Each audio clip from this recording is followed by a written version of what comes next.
Tak kenal maka tak sayang. Ada 3 manfaat bagi pemegang saham. Yang pertama adalah capital gain. Capital gain adalah keuntungan dari selisih beli dan jual. Kita beli 1000, jualnya 1100. Nah, selisihnya adalah capital gain. Nah, kalau turun, apa sebutannya? Very good, capital loss. Nah, nanti Bapak Ibu sekalian akan diajarkan bagaimana memilih saham-saham yang memiliki potensi untuk memberikan capital gain, bukan memberikan capital loss. Oke? Nah, yang kedua, kita akan mendapatkan benefit yang bernama dividen. Dividen adalah pembagian keuntungan yang diberikan perusahaan atas usaha yang mereka jalankan kepada pemegang sahamnya. Nah, ada banyak saham-saham, ada banyak perusahaan-perusahaan yang memberikan dividen, ya. Bahkan satu perusahaan ada yang memberikan dividen sebanyak 2 kali setahun. Nah, jika Anda mengkoreksi beberapa saham-saham yang rutin memberikan dividen setiap tahun, ini bisa jadi modal, salah satu modal Anda untuk bisa pensiun. Karena setiap tahun dia regular, rutin memberikan dividen 1 atau bahkan 2 kali. Yang ketiga, tidak kalah pentingnya, kita sebagai pemegang saham akan masuk sebagai undangan dari rapat umum pemegang saham. Rapat umum pemegang saham ini isinya adalah investor-investor dari perusahaan tersebut. Jadi jika Anda memiliki bahkan hanya 1 lot saja, maka Anda disamaratakan dengan investor-investor yang punya jutaan lot. Di pasar modal, sila kelima Pancasila terjadi, Bapak Ibu sekalian. Keadilan sosial bagi seluruh rakyat Indonesia terjadi di Bursa Efek Indonesia. Karena Anda yang memiliki 1 lot dengan mereka yang memiliki 1000, dengan rekan Anda yang memiliki 1 juta lot saham, sama rata di mata Bursa Efek Indonesia. So, RUPS adalah salah satu wadah sarana Anda sebagai investor untuk meningkatkan network, ya, mengenal orang-orang lain, mengenal sesama investor, mungkin bisa berbicara tentang bisnis, mungkin bisa berbicara tentang ilmu pengetahuan yang mungkin Anda belum tahu dengan rekan-rekan investor yang lainnya. Di RUPS Anda juga selain mendapatkan souvenir, Anda juga bisa makan bersama-sama dengan para investor. Rekan-rekan juga diberikan kesempatan untuk berbicara di depan umum, di depan direksi dan para komisaris untuk memberikan saran-saran yang mungkin saja itu bisa berguna untuk si perusahaan tersebut menjadi lebih bagus ke depannya.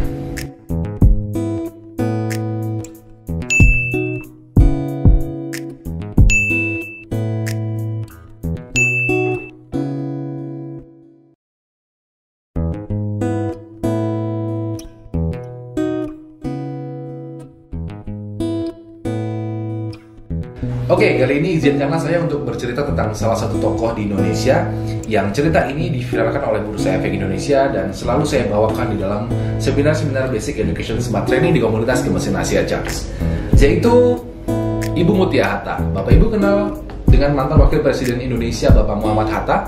Nah, beliau punya salah satu putri namanya Ibu Mutia Hatta, ya. Nah, beliau di tahun 93 memiliki 1 lot saham Unilever. Saat itu 1 lot setara dengan 500 lembar saham, ya. 500 lembar saham ini benar-benar lembaran kertas, nggak kayak sekarang sudah scriptless dalam digitalisasi. Nah, jadi kertas-kertas itu, 500 lembar saham itu ditaruh di lemarinya beliau. Lalu di tahun 2018 itu baru ketahuan nilainya. Nah, sebelum masuk ke sana saya mau cerita. Di tahun 93, jika divaluasi 1 lembar saham Unilever itu setara dengan 23.600. Atau jika 500 lembar saham dikali 23.600 setara dengan 11,8 juta.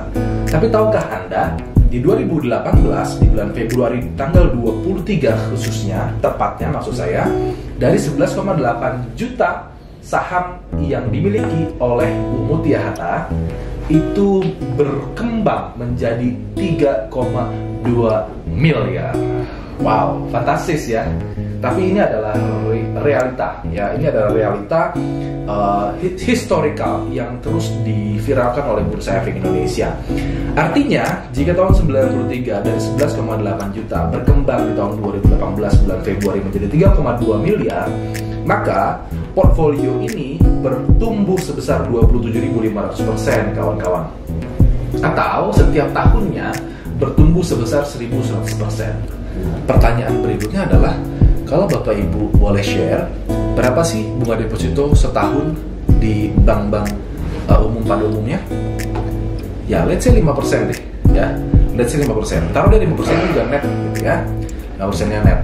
Jadi orang-orang secara konvensional di luar sana untuk bisa menyaingi pertumbuhan portofolio Bu Mutia Hatta yang selama 1 tahun tumbuh 1100%, mereka harus berjalan selama 220 tahun hanya untuk menyamakannya saja, bukan untuk melebihinya ya, hanya untuk menyamakannya saja. Mereka harus melewati waktu selama 220 tahun, 5%, 5%, 5%, 5%, 5%, sehingga belum juga tercapai dia sudah almarhum, gitu ya. Nah ini yang saya maksud bahwa kenapa sih Bursa Efek Indonesia memiliki kemampuan, memiliki potensi untuk meningkatkan percepatan kesejahteraan bagi para pelakunya, karena di Bursa Efek Indonesia ada fungsi daya ungkit, ya, dia bisa mempercepat pertumbuhan modal, ya, jadi dia bisa mencapai tujuan finansial jauh lebih cepat dan dengan modal yang lebih kecil. Ini bisa kita siasati, ini kita bisa manfaatkan dengan cara apa? Untuk tujuan finansial kita, ya, bagi yang belum married, belum menikah, bisa jadikan pasar modal saham sebagai kendaraan untuk bisa jadi biaya modal nikah, ya. Yang sudah punya anak, ya, putra putri, bisa jadikan pasar modal sebagai kendaraan untuk biaya pendidikannya, ya. Yang mau buka usaha permodalan diperlukan, bisa pakai Bursa Efek untuk menjadi kendaraannya. Bagi yang mau pensiun dini sejahtera, bagi yang mau pensiun sejahtera, bagi yang mau mempersiapkan waris, bagi yang mau mempersiapkan hibah dan lain sebagainya, Bursa Efek Indonesia akan menjadi wadah yang sangat efektif untuk mempercepat pencapaian tujuan finansial kita masing-masing.